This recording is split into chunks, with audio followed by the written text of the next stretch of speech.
Soy Carla de Feria, hace muchos años que trabajo como extensionista y te voy a contar un poquito cuáles son las herramientas que hay que utilizar a la hora de hacer este trabajo.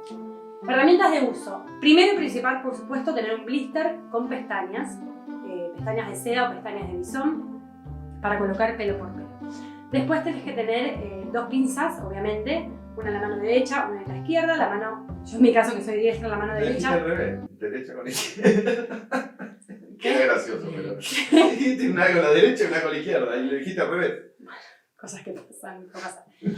Las dos pinzas se toma una con la mano derecha, una con la izquierda. En mi caso, que soy diestra, tomo la pestaña del blister, la mojo un poquito en el pegamento y con esta mano, con esta pinza, abro las pestañas, busco, abro y coloco y pego. Después hay que tener cotonetes, los hisopos, hay que tener algodón, hay que tener acetona. Yo utilizo acetona pura para limpiar las pestañas, para limpiar las pincitas, quiero decir. Tenés que tener sí o sí un ventiladorcito. Si no tenés ventilador, usa un abanico, usa una hoja, yo qué sé, algo que dé un poquito de viento para ayudar el secado.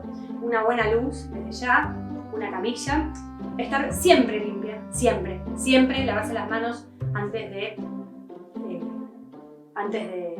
trabajar. Por supuesto, el pegamento correspondiente. ¿Qué más? Nada, eso sería básicamente los elementos más importantes. Terminé.